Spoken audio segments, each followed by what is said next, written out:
وعلى آل سيدنا محمد مبارك وسلم اللهم صل على سيدنا محمد وعلى آل سيدنا محمد مبارك وسلم اللهم صل على سيدنا محمد وعلى آل سيدنا محمد مبارك وسلم۔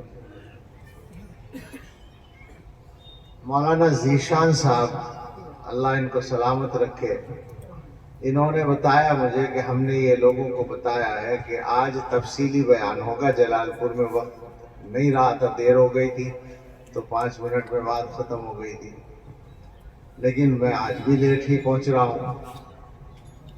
اگرچہ اس لیٹ ہونے میں میری غلطی کم ہے، آپ لوگوں کی محبت کی غلطی زیادہ ہے۔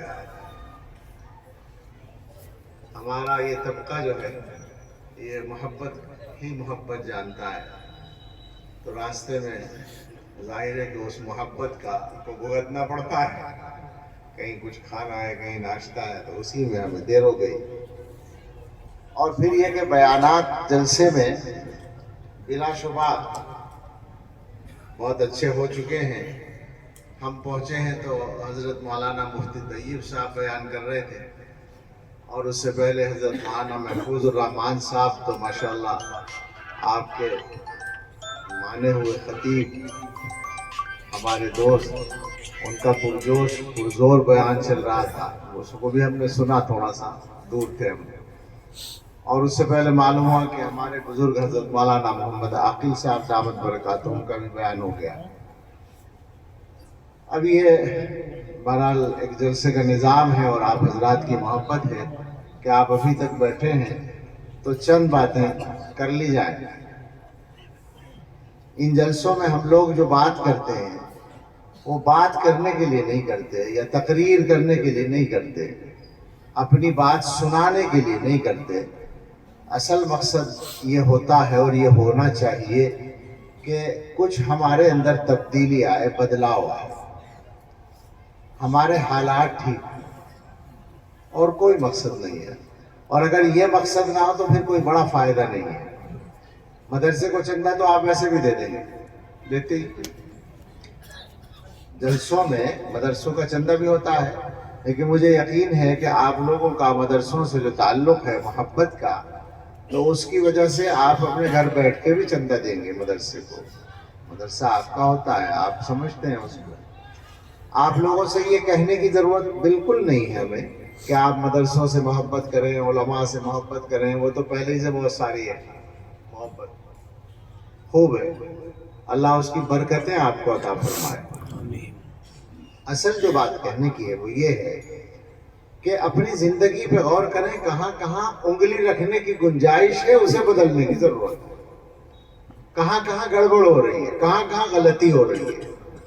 یعنی ایک بہت اچھا مسلمان جو اللہ تعالیٰ چاہتے ہیں ہمیں بنانا، ہم سے جو اللہ تعالیٰ چاہتے ہیں کہ ہم پورے مسلمان بن کر دکھائیں۔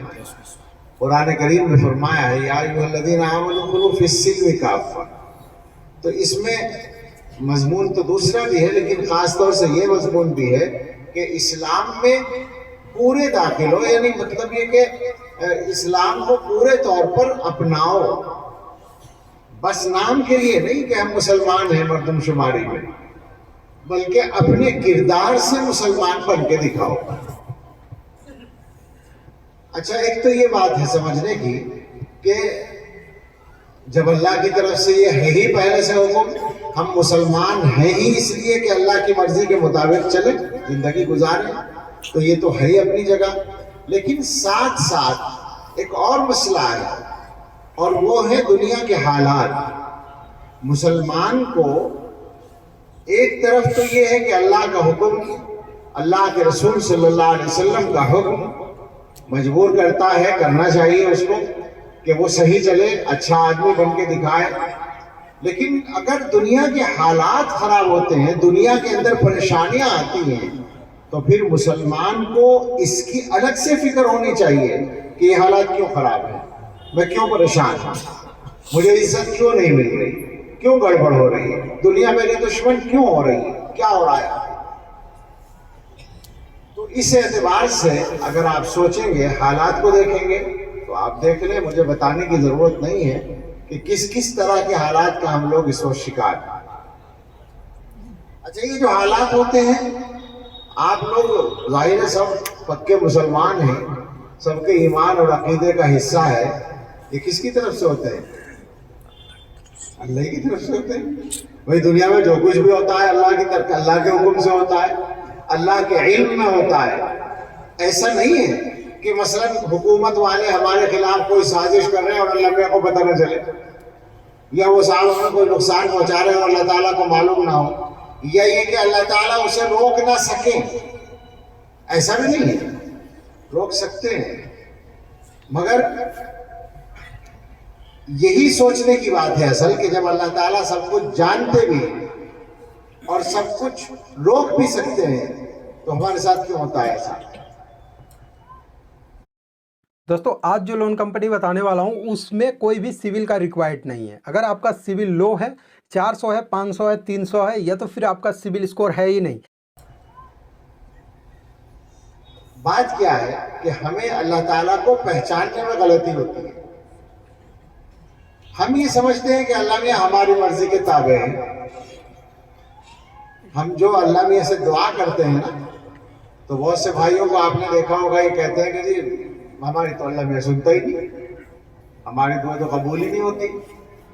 تو اس کا مطلب یہ ہے کہ آپ اپنی دعا کو آرڈر سمجھتے ہیں، اللہ میاں کو آرڈر دے رہے ہیں کہ ایسا کر دو، اور وہ ان کی ذمہ داری ہے کہ وہ ضرور کریں۔ یہ غلط فہمی ہے، ایسا نہیں ہے۔ اللہ تعالیٰ فعال لما یرید ہے، جو وہ چاہیں گے وہ کریں گے، اور وہ کون سا کام کس وجہ سے کرتے ہیں یہ کوئی نہیں جان سکتا۔ مسلمان ہونے کا مطلب یہ ہے کہ تم ان باتوں کو مان لو، عقل میں نہیں آئے تب بھی مان لو، ورنہ تو پھر تو آدمی صحیح بات یہ ہے کہ مسلمان ہی نہیں رہ سکتا۔ اگر اللہ تعالیٰ کی باتوں پر وہ اعتراض کرے تو مسلمان کہاں سے رہے گا؟ تو اللہ کی جو شان ہے اس کو ہمیشہ ذہن میں رکھیے۔ اللہ تعالیٰ نے اپنے بارے میں بہت کچھ بتایا، قرآن میں بھی اور حدیثوں میں رسول اللہ صلی اللہ علیہ وسلم نے اللہ تعالیٰ کے بارے میں بتایا۔ ایک حدیث آج کل میری زبان پر بہت آتی ہے، یہاں بھی اچانک یاد آ گئی تو میں اس کو عرض کرتا ہوں، پڑھتا ہوں۔ اس میں اللہ تعالیٰ کا گویا تعارف سا ہے ایک طرح سے۔ فرمایا، حدیث ہے حضور صلی اللہ علیہ وسلم نے بیان کیے، مگر وہ بیان اللہ کی طرف سے، جس کو حدیث قدسی کہتے ہیں۔ اللہ تعالیٰ جیسے اپنے بارے میں بات کر رہے ہیں۔ حضرت ابو ذر رضی اللہ تعالیٰ عنہ کی روایت ہے کہ رسول اللہ صلی اللہ تعالیٰ علیہ وسلم نے ارشاد فرمایا کہ اللہ تعالیٰ فرماتے ہیں، یا عبادی، اے میرے بندو، انی حرمت الظلم علی نفسی وجعلتہ بینکم محرما فلا تظالموا۔ اے میرے بندو، میں نے اپنے اوپر ظلم حرام کر رکھا ہے، یعنی میں کسی کو ظلم نہیں کرتا۔ حالانکہ اللہ تعالیٰ کسی کے ساتھ کچھ بھی کرے وہ ظلم نہیں ہوتا، نہیں ہوگا۔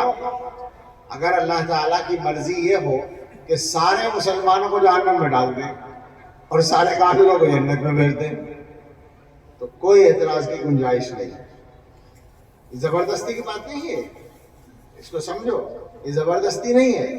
اللہ تعالیٰ مسلمانوں کے بھی مالک ہیں اور کافروں کے بھی مالک ہیں اور جنت کے بھی مالک ہیں اور دوزخ کے بھی مالک ہیں۔